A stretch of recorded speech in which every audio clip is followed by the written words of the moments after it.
গঙ্গার ধারের একটা আটচালার নিচে বসে আমি আর লালু গল্প করছি। আটচালাটার বাঁশের খুঁটির সাথে একটা হেরিকেন বাতি ঝোড়ো বাতাসে এদিক ওদিক দুলছে। তার মৃদু আলোতে আমাদের দুজনের ছায়াগুলো সাথে সাথে দুলছে। বাইরে মুষলধারে বৃষ্টি হচ্ছে।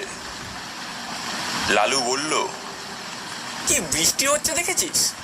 থামবার নাম গন্ধ নেই। সেই সকাল থেকে একটানা হয়েই চলেছে। আজ আর কেউ আমাদের আড্ডার আসরে আসবে না বলে মনে হচ্ছে। আমি বললাম, হ্যাঁ, সবাই এই ঝড় জলের রাতে নিজেদের যে যার ঘরে আটকে আছে মনে হয়। বৃষ্টিটা হবেই বা না কেন, এটা ভরা শ্রাবণ মাস, আর একেই বলে ইলশে গুড়ি বৃষ্টি। বুঝতে পারলি? ইলিশে গুড়ি শুনে আমার ইলিশ মাছের কথা মনে পড়ে গেল। এই বৃষ্টির দিনে ইলিশ মাছ ভাজা আর গরম গরম খিচুড়ি হলে বুঝলি বেশ জমে যেত। কি বলিস? তা কথাটা তুই মন্দ বলিসনি, কিন্তু আমার একটা ইচ্ছে ছিল, বুঝলি। এই ইলিশ মাছ আমি জ্যান্ত কখনো দেখিনি। তুই দেখেছিস কোনোদিন? ইলিশ মাছ? তা আবার জানতো? ওটা স্বপ্ন মনে কর।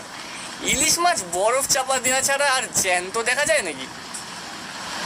দুজনে কথা বলছি, হঠাৎ একজন লোক কোথা থেকে এসে আমাদের সামনে দাঁড়িয়ে খ্যানখ্যানে গলায় বলল, জ্যান্ত ইলিশ দেখবেন বাবুরা? তাইলে আমার সাথে কইরে আসতে পারেন, আমি জ্যান্ত ইলিশ মাছ দেখাইতে পারি। লোকটার মুখটা চাদর দিয়ে প্রায় পুরোটাই ঢাকা বলে ঠিক দেখা গেল না, কিন্তু লোকটার শরীর আর হাত পা দেখে চমকে গেলাম। লোকটার গায়ে যেন কোনো রকম মাংস বলতে কিছুই নেই। হাড়ের সাথে চামড়া লাগানো খ্যাংরা কাঠির মতো লিকলিকে চেহারা। অন্ধকারের মধ্যে দাঁড়িয়েই সে কথাগুলো বলল। আমি বললাম, আপনি কে মশাই? এই বৃষ্টির মধ্যে দাঁড়িয়ে ভিজছেন কেন? আসুন, এই ছাউনির ভেতরে আসুন। লোকটা আবার সেই খ্যানখ্যানে গলায় বলল, ভিজলি পরি আমার কিছু হবে না, আমার অভ্যেস আছে। আপনারা যদি জ্যান্ত ইলিশ দেখতে চান তাইলে আমার লগে আসতে পারেন।